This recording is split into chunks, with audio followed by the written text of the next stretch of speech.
Hi అండి, అందరికీ నమస్తే, గుడ్ మార్నింగ్. ఈరోజు నిన్న మీరు చూసే ఉంటారు, నేను బయట ఉన్నాను. ఈరోజు ఈ వీడియో అయిపోయిన వెంటనే బయలుదేరిపోతున్నాను. స్టూడియోకి 10:30-11 కల్లా స్టూడియోకి వెళ్ళిపోతాను. యాజ్ యూజువల్ వీడియోస్ అన్ని చేసుకుందాం. ఇక నిన్న పాపం ఆర్సీబీ కప్పు గెలిచిన ఆనందం 24 గంటలు కూడా లేదు. నిన్న చిన్నస్వామి స్టేడియంలో ఆర్సీబీ టీం విజయోత్సవాలు అండ్ సత్కార సభ జరగబోతోంది. దానికి అభిమానులు భారీగా తరలి వచ్చారు. వేలాది మంది. కట్టలు తెంచుకుందనమాట అభిమానం కట్టలు తెంచుకొని గేట్లు కొల్లగొట్టుకుని వెళ్ళబోయింది. ఈ నేపథ్యంలోనే తొక్కేసలాట జరిగి 11 మంది మరణించారు. 50 మందికి పైగా గాయాలై ప్రస్తుతానికి చికిత్స పొందుతున్నారు. విషాదం, తీవ్రమైన విషాదం. విజయోత్సవాన్ని పూర్తిగా ఆస్వాదించకముందే బెంగళూరు, కర్ణాటకలో విషాదం నెలకొంది. క్రికెట్ విజయోత్సవంలో పెను విషాదం అని ఈనాడులో అదే రాశారు. బ్యానర్లో ఈనాడులో అండ్ ఆంధ్రజ్యోతిలో కూడా అదే బ్యానర్ రాశారు.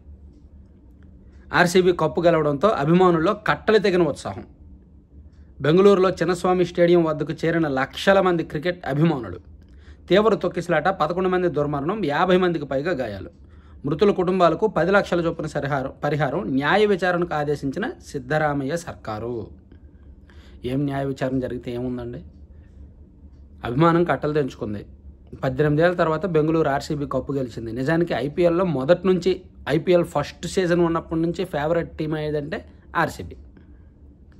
విరాట్ కోహ్లీ వాళ్ళని కావచ్చు, డివిలియర్స్ వాళ్ళని కావచ్చు, క్రిస్ గేల్ వంటి వాళ్ళని కావచ్చు, వీళ్ళందరూ విధ్వంసకర బ్యాట్స్మెన్. సో ఇంత స్టార్ బ్యాట్స్మెన్ ఉన్న ఆర్సీబీకి కప్పు రాలేదు. అందుకని బెంగళూరులో అండ్ కర్ణాటకలో అండ్ దేశవ్యాప్తంగా ఉన్న ఆ క్రికెట్ అభిమానుల్లో కూడా విపరీతమైన కోరిక, డిమాండ్ అది లోపల ఉండిపోయింది. ఒకేసారి కప్పు గెలవడంతో అది కట్టలు తెంచుకుందనమాట. ఆ కట్టలు తెంచుకునే ఉత్సాహం ఆగలేక నిన్న చిన్నస్వామి స్టేడియంలో ఈ తొక్కిసలాట జరిగింది. ఇది నిజంగా తీవ్రమైన విషయం, అసలు ఊహించదన్నమాట. సో అది ఈనాడులో హైలైట్ చేశారు. ఈవెన్ ఆంధ్రజ్యోతిలో కూడా అదే బ్యానర్లో వేశారండి. ఆంధ్రజ్యోతిలో విజయోత్సవాల్లో విషాదం, బెంగళూరు చిన్నస్వామిలో తొక్కిసలాట, 11 మంది మృత్యువాత అని రాశారు. ఇక నిన్న క్యాబినెట్ భేటీ జరిగింది కదా, ఆంధ్రప్రదేశ్ రాష్ట్ర క్యాబినెట్ భేటీ జరిగింది. ఈ క్యాబినెట్ భేటీ అంటే ప్రభుత్వం ఏర్పాటై ఈవెన్ 1 ఇయర్ అనుకోవచ్చు. జూన్ 4, 2024 ఎన్నికల ఫలితాలు వచ్చాయి. సో నిన్న క్యాబినెట్ భేటీలో రాజధానిలో క్వాంటమ్ వ్యాలీ, 175 నియోజకవర్గాల్లోనూ ఎంఎస్ఎంఈ పార్కులు, వైఎస్ఆర్ జిల్లా పేరు వైఎస్ఆర్ కడప జిల్లాగా మార్పు, 17 మందికి జీవిత ఖైదీలకు ప్రత్యేక క్షమాభిక్ష, రాష్ట్ర మంత్రిమండలి నిర్ణయాలు, విజయవంతంగా ఏడాది పాలనపై చంద్రబాబు, పవన్, లోకేష్లకు అభినందనలు. క్వాంటమ్ కంప్యూటింగ్ దేశంలోనే ప్రత్యేక గుర్తింపు తెచ్చేలా, ఈ రంగంలో రాష్ట్రానికి ప్రత్యేక పెట్టుబడులు తీసుకొచ్చేలా ఏపీ క్వాంటమ్ మిషన్ స్థాపనకు మంత్రిమండలి ఆమోదం తెలిపింది. సో మనకి TCS plus IBM and L&T ఈ 3 జాయింట్ వెంచర్ క్వాంటమ్ వ్యాలీ అమరావతిలో రూపుదిద్దుకుంటోంది. మేబీ జనవరి నాటికల్లా సిద్ధమయ్యే అవకాశం ఉంది.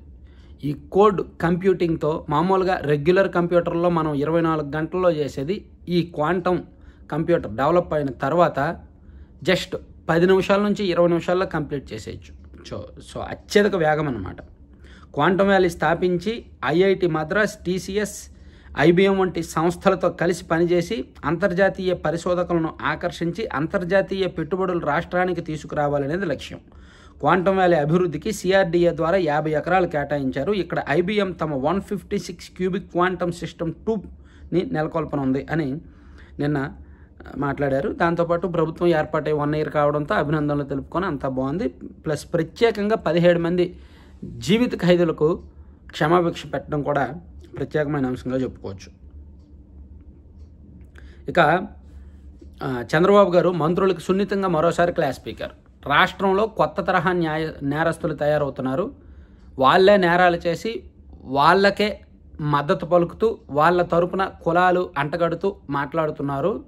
సో అటువంటి వాటి పట్ల జాగ్రత్తగా ఉండాలి, మంత్రులు అప్రమత్తంగా ఉండాలి అని తెనాలి ఘటనను ఉద్దేశించి చంద్రబాబు గారు మంత్రులకు సున్నితంగా క్లాస్ స్పీకర్.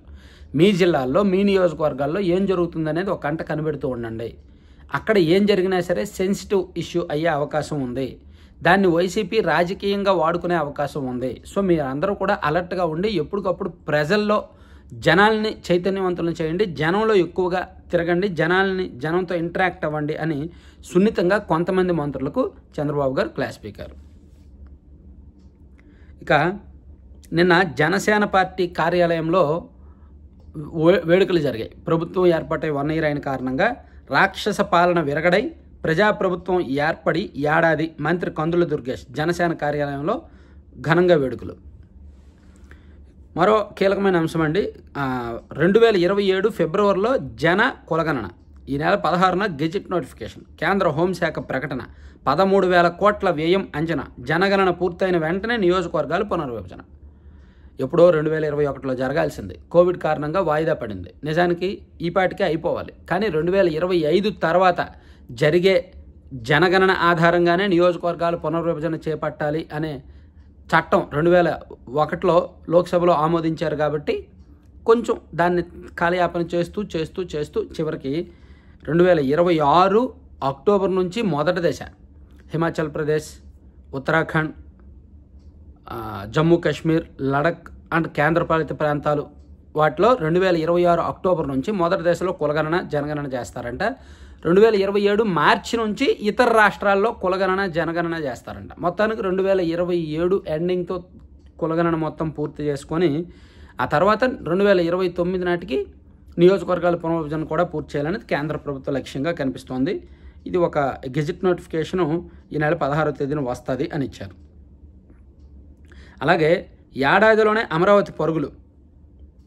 రాజధాని నిర్మాణ పనుల పురోగతిని ఈనాడు బృందం తాజాగా పరిశీలించింది. రాజధాని పనులు మొదలై వేగంగా జరుగుతున్నాయి. వివిధ రాష్ట్రాల కార్మికులు అక్కడే పనిచేస్తున్నారు. వారి కోసం నిర్మాణ సంస్థలు నివాస ప్రాంతాలను ఏర్పాటు చేశాయని చెప్పి రాజధాని ఎలా జరుగుతుందని ఇచ్చారు. నిజానికి మన ఛానల్లో మనం ప్రతి నెల రాజధాని పనులు అప్డేట్స్ చెప్దాం అనుకున్నాం కదా.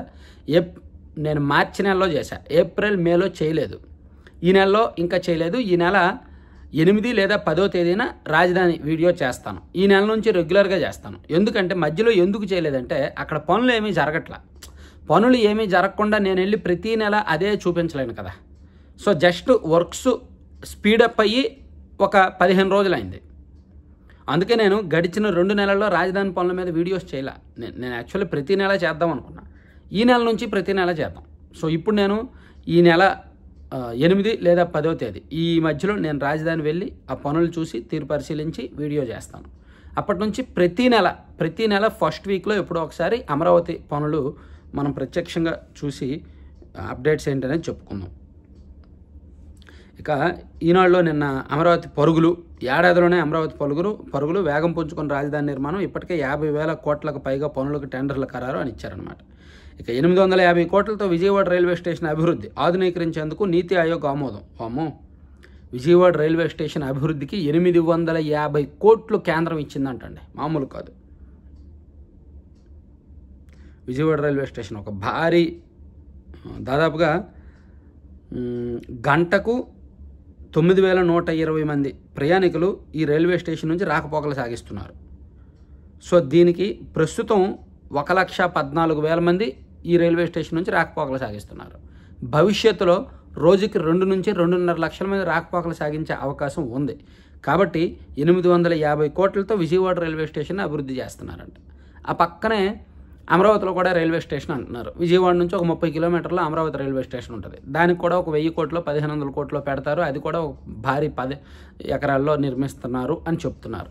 సో విజయవాడ రైల్వే స్టేషన్ ఇంత భారీగా కట్టి ఆ పక్కనే అమరావతి రైల్వే స్టేషన్ అంత భారీగా కడితే 30 కిలోమీటర్ల వ్యవధిలో అవసరమా? ఇది రాజధానా అది రాజధానా? సో 850 కోట్లు విజయవాడ రైల్వే స్టేషన్కి ఇస్తున్నారంటే మామూలు విషయం కాదు. ఇక ప్రసంగిస్తూ సోమశిలని బొత్స సత్యనారాయణ నిన్న వైసీపీకి సంబంధించి 2 వీడియోలు హైలైట్ అయ్యాయండి. ఒకటి, వెన్నుపోటు దినోత్సవం సందర్భంగా బొత్స సత్యనారాయణ గారు మాట్లాడుతూ అనూహ్యంగా కుప్పకూలిపోయారు. ఆయన ఇమీడియట్గా హాస్పిటల్కి తీసుకెళ్లారు. ఆయన హాస్పిటల్లో ట్రీట్మెంట్ తీసుకున్నారు, సెట్ అయ్యారు, ఇప్పుడు బాగానే ఉన్నారు. ఇక మరో వీడియో, అంబటి రాంబాబు గారికి అండ్ ఒక పోలీసులకి వాగ్వాదం జరిగింది. అంబటి రాంబాబు గారి ఆధ్వర్యంలో వైసీపీ నాయకులు గుంటూరులో ర్యాలీ చేస్తున్నారు. దానికి వాళ్ళు ఒక బ్రిడ్జి మీదకి వెళ్ళబోతుంటే అక్కడ మీకు అనుమతి లేదని పోలీసులు అడ్డుకుంటే పోలీసులతో అంబటి రాంబాబు గారికి వాగ్వాదం జరిగింది. అక్కడ సిఐ గంగా వెంకటేశ్వర్ల గారికి అండ్ అంబటి రాంబాబు గారికి తీవ్ర స్థాయిలో వాగ్వాదం జరిగింది. నువ్వెంత అంటే నువ్వెంత, నువ్వేం చేస్తావంటే నువ్వేం చేస్తావు అనేంతవరకు వెళ్ళింది. ఈ నేపథ్యంలోనే అంబటి రాంబాబు గారు పళ్ళు కొరుకుతుండడంతో పోలీసులు సిఐ గారు మళ్ళీ అడిగారు, ఏంటి పళ్ళు కొరుకుతున్నావు, ఏం చేస్తావు నువ్వు అని ఇద్దరు గట్టిగానే అరుచుకున్నారు. మామూలుగా లేదు అసలు.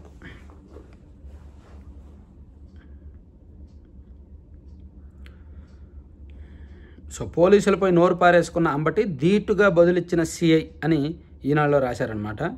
ఇక రాష్ట్రంలో కొత్త తరహా నేరస్తులు రాజకీయ ముసుగులో పెట్టురాగుతున్నారు. ముఖ్యమంత్రి చంద్రబాబు తుని రైలు దహనం కేసు జీవోపై సీఎం అసహనం, క్షమాపణ చెప్పిన హోంశాఖ కార్యదర్శి. నో అసలు తుని రైలు ఘటన జీవో సీఎంకి చెప్పకుండా రావడం ఏంటి, హోంశాఖ కార్యదర్శి క్షమాపణ చెప్పడం ఏంటి? ఒక సెన్సిటివ్ ఇష్యూని ఎంత చక్కగా ఎంత విడ్డూరంగా డీల్ చేస్తున్నారో. ఇక నియంత పాలకులు కొట్టుకుపోయిన రోజు జూన్ 4 అభివృద్ధి అది సంక్షేమం అభివృద్ధి సుపరిపాలనకు నాంది పలికిన రోజు. ప్రజలకు శిరస్సు వంచి నమస్కరిస్తున్న తెదేపా జనసేన భాజపా శ్రేణులకు అభినందనలు ముఖ్యమంత్రి చంద్రబాబు. ప్రజా తీర్పునకు ఏడాది ఉప ముఖ్యమంత్రి పవన్. ప్రజాస్వామ్యం గెలిచిన రోజు మంత్రి లోకేష్. అన్ని హామీలు అమలు చేస్తాం మంత్రి అచ్చెన్నాయుడు. ప్రజా తీర్పు మరువలేనిది మంత్రి సత్యకుమార్. ఇలా మంత్రులందరూ మాట్లాడిన అంశాలు కూడా ఇచ్చారు. తర్వాత 8 లక్షల ఇల్లు స్థలాలు ఖాళీ. వైకాపా పాలనలో 11,000 కోట్లతో భూముల కొనుగోలు. పేదల పేరుతో ప్రభుత్వ ఖజానాను కొల్లగొట్టిన పెత్తందారులు. నివాస యోగ్యం కానివి కొన్ని, శ్మశాన వాటికల వద్ద మరికొన్ని. నాటి జగనన్న కాలనీల్లో లబ్ధిదారుల పరిస్థితులు ఇవి అని వైఎస్ఆర్ కాంగ్రెస్ పార్టీ అధికారంలో ఉన్నప్పుడు ప్రజాధనం 1000 కోట్లు తగలబెట్టి జగనన్న కాలనీలను కట్టారు. వాటిల్లో చాలా వరకు ఖాళీ స్థలాలే ఉన్నాయి. ప్లస్ ఇల్లు కట్టుకున్నా కొంతమంది వెళ్ళట్లేదంట. సెంటు ఇంట్లో ఏముంటారు? ఇద్దరైతే ఉండగలరు, భార్యాభర్త ఉండగలరు, ఒక 3-4 అయితే ఉండగలరా? సో అందుకే చాలామంది ఉండట్లేదంట ఆ ఇళ్లలో. అది ఈనాడులో రాశారు. ప్రజాధనం వృధా. అంతకుముందు ప్రభుత్వం నిర్మించిన టిట్కో గృహాల వలన ప్రజాధనం వృధా, జగనన్న కాలనీల వలన ప్రజాధనం వృధా. సంవత్సరాల తరబడి స్వాతంత్రం వచ్చినప్పటి నుంచి కూడా పేదలకు ఇల్లు అనే పథకాలు వస్తూనే ఉన్నాయి. ప్రభుత్వాలు ఖర్చు పెడుతూనే ఉన్నాయి. ప్రతి సంవత్సరం బడ్జెట్లో 1000 కోట్లు ఇస్తూనే ఉన్నాయి. కానీ ప్రభుత్వాలు మారిన వెంటనే కట్టిన ఇళ్ళను పక్కన పెట్టేస్తున్నారు. ఇప్పుడు ఈ ప్రభుత్వం ఆ జగనన్న కాలనీలకు మరమ్మతులు చేసి రోడ్లు వేసి లబ్ధిదారులకు ఇల్లు ఇచ్చి పేరు మార్చేయచ్చుగా. అవసరమైతే జగనన్న కాలనీలు తీసేసి ఎన్టీఆర్ నివాసమనో లేదా ఏదో ఒక పేరు పెట్టుకోవచ్చుగా. ఆలోచించాలి, వేస్ట్ చేయకూడదు ప్రజాధనం కాబట్టి. ఇక సాక్షికి వెళ్తే సాక్షి మనందరికీ ఎంతో ఇష్టమైన పత్రిక. ఈరోజు స్క్రీన్ మీద చూడలేకపోతున్నాం. నాకైతే ఏమనుకున్నాను తెలుసా, నేను ఈరోజు స్టూడియోకి వెళ్ళి 2024 జూన్ 5వ తేదీ పత్రిక ఓపెన్ చేద్దాం అనుకున్నా. సాక్షి సరే సరదాగా ఓపెన్ చేస్తా. 2024 అంటే లాస్ట్ ఇయర్ది ఓపెన్ చేస్తా ఉంటుంది సాక్షిలో. సరదాగా ఓపెన్ చేద్దాం. 2024 జూను 5. వావా, ఇది ఏమొచ్చా ఒక్కసారి చూపియమ్మా. కూటమి భారీ విజయం. ఇదిగో నేను సాక్షిలో వచ్చిన వార్త చదువుతున్నానండి, చూడొచ్చు మీరు కూడా. 2024 జూన్ 5వ తేదీ సాక్షిలో వచ్చిన వార్త. సరిగ్గా ఏడాది కిందట. దీనికి ముందు రోజు అంటే 2024 జూన్ 3వ తేదీ నైటు సాక్షిలో వచ్చిన వీడియో కూడా చూడొచ్చు.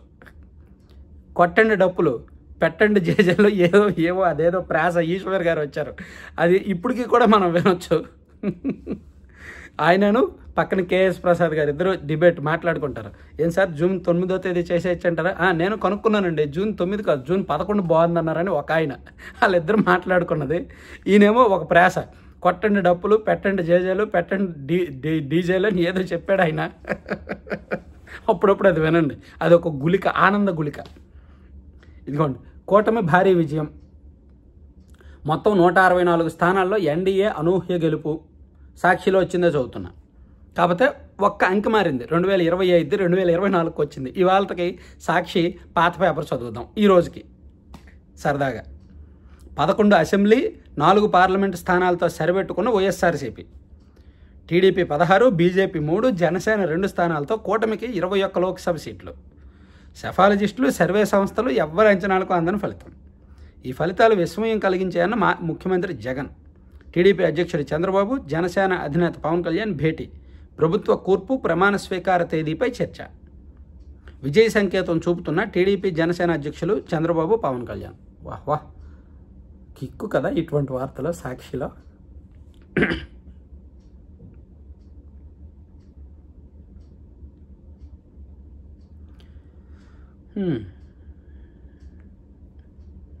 సర్లే, ఒక్క అంకె ఎందుకు మార్చను, 2025 ఓపెన్ చేద్దాం. సో ఇప్పుడు ఒక 1 ఇయర్ తిరిగాక సాక్షిలో వచ్చిన వార్త, బాబు వెన్నుపోటుపై తిరుగుబాటు అని ఒక వార్త రాశారు సాక్షిలో. కూటమి ప్రభుత్వ మోసాలపై కట్టలు తెంచుకున్న ప్రజాగ్రహం. వైఎస్ఆర్సీపీ నిరసన ర్యాలీలకు ఉప్పెనలా కదిలి వచ్చి కదం తొక్కిన జనం భారీగా వచ్చేసారంట, కదం తొక్కారంట, కట్టలు తెంచుకున్నారంట, రోడ్లు నిండిపోయినాయి, జనం రాక వెలవెలబోయాయి. మొత్తం 175 నియోజకవర్గాలకు గాను 100 నియోజకవర్గాల్లో కూడా గట్టిగా జరగల కార్యక్రమం ఈ వెన్నుపోటు దినోత్సవం. అసలు ఆ వెన్నుపోటు దినోత్సవం అనే పేరేంటో పాపం. కానీ జగన్ గారు రాలా, పార్టీ అధినేత ఎక్కడ పాల్గొనలా. పార్టీ అధినేత అట్లీస్ట్ ఆ రాజధానిలో అయినా, ఆయనకు నచ్చిన విశాఖలో అయినా, ఆయనకు నచ్చిన రుషికొండ ప్యాలెస్లో అయినా చేయాల్సింది, కానీ ఆయన చేయలే. సో అది బ్యానర్లో రాశారు. తర్వాత హాజరు తక్కువైతే అంత పని చేస్తారు, అనారోగ్యం మన నియంత్రణలో ఉండదని తెలుసు కదా, హాజరు నిబంధన సహేతుకం కాదు, బీటెక్ విద్యార్థి కౌశిక్కు 4వ సెమిస్టర్ తరగతులకు అనుమతించండి హైకోర్టు. సో హైకోర్టు ఇచ్చిన అంశాన్ని ఇచ్చారు. అలాగే ఘోర విషాదం, బెంగళూరులో ఆర్సీబీ జట్టు సంబరాల్లో తొక్కిసలాటను ఒకటి రాశారు. అలాగే డిఎస్సీ అభ్యర్థులకు గడువు గుబులు, అభ్యర్థులకు 3 నెలల శిక్షణ సమయం ఇస్తామన్న సర్కారు, ఇప్పుడు 45 రోజుల్లోనే పరీక్ష, చివరిదాకా ప్రయత్నించిన మారిన ఎగ్జామ్ షెడ్యూల్, ఆందోళనలో 3,35,401 మంది అభ్యర్థులు, రేపటి నుంచి యథావిధిగా పరీక్షలోని. నిజంగానే డిఎస్సీ విషయంలో కాస్త గందరగోళం ఉన్నదైతే వాస్తవమేనండి. అలాగే ఆకివీడు ఘటనపై చెలించిన జగన్, బాలిక కుటుంబాన్ని పరామర్శించి అండగా నిలవాలని పార్టీ నేతలకు ఆదేశం, సాయంగా 2 లక్షలు అందించిన వైసీపీ నేతలు అధికార బలంతో కేసును నీరుగారుస్తున్నారని ధ్వజం. సో ఆకివీడు కేసు విషయంలో పోలీసులు కానీ అధికార పార్టీ కానీ ఇన్వాల్వ్ అవ్వకూడదు, ఎందుకంటే ఒక టీడీపీ కార్యకర్త బాలిక మీద లైంగిక దాడి చేశారు కాబట్టి ఆ విషయంలో ప్రభుత్వం ఇన్వాల్వ్ అవ్వకపోతే మంచిది. ఇక అక్రమ కేసులకు భయపడే ప్రసక్తే లేదు అని ఎంపీలు మిథున్ రెడ్డి, గురుమూర్తి. అక్రమ కేసులో జైల్లో ఉన్న మాజీ మంత్రి కాకానికి పరామర్శ. అవును, కాకాని గోవర్ధన్ రెడ్డి గారిని పరామర్శించడానికి జగన్మోహన్ రెడ్డి గారు వెళ్ళలేదే. అంటే అందగాడైతేనే పరామర్శిస్తారా? వల్లభనేని వంశీ గారు అందగాడు కాబట్టి అతను పరామర్శించడానికి వెళ్ళారు. కాకాని గోవర్ధన్ రెడ్డి గారిని ఎందుకు పరామర్శించాల? కన్ను మిన్ను కానకొండ, రామేశం మెట్ట కొండ పిండి, గతంలోనే గొల్ల, మళ్ళీ బరితెగించిన తెలుగు తమ్ముళ్ళు, యథేచ్ఛగా గ్రావెల్ దందా అని కాకినాడలో రామేశం మెట్టలో ఇచ్చారంట. అది జరుగుతుందని ఇచ్చారనమాట, అదొకటి. ఇక పర్యావరణ విలాపం అని ఒకటి రాశారు. అలాగే 2027 మార్చి 1 నుంచి జనగణన అని ఒకటి ఇచ్చారు సాక్షిలో. ఇక ఆంధ్రజ్యోతి చూద్దాం.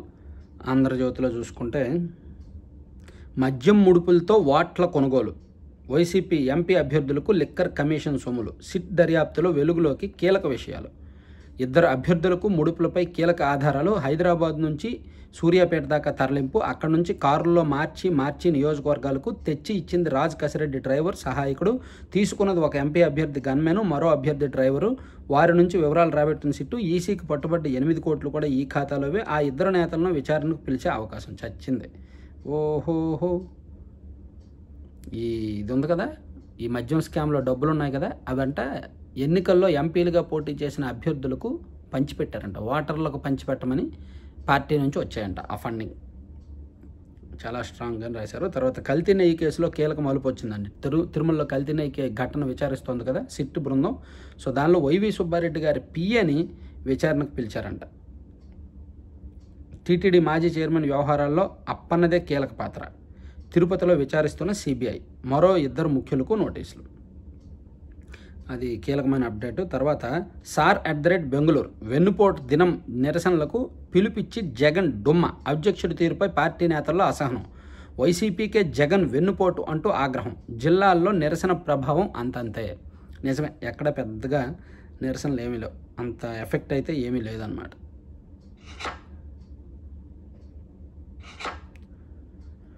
సో ఇవండి మనం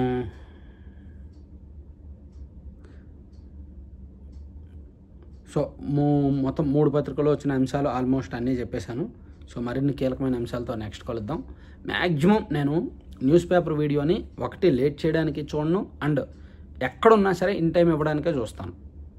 కాకపోతే ఈ మధ్య బయటకు వచ్చినప్పుడు ఇలా లేట్ అవుతుంది. వారంలో ఒకరోజు తప్పట్ల, వారంలో ఒకరోజు మాత్రం ఎక్కడో ఒక దగ్గరికి వెళ్ళాల్సి వస్తుంది, ఎందుకంటే నేను ఎక్కువ ఫీల్డ్ తిరుగుతున్నా.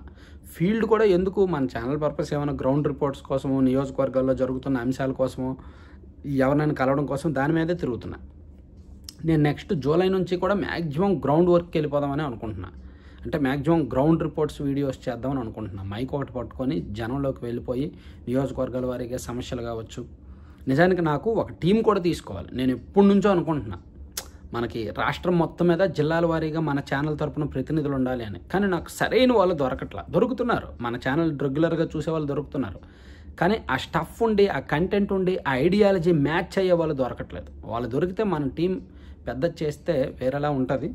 సో ఇవన్నీ కూడా రకరకాల ఆలోచనలు ఉన్నాయి. ఏవైనా సరే కొంచెం నెమ్మదిగా ఇంప్లిమెంట్ అవుతాయి అన్నమాట.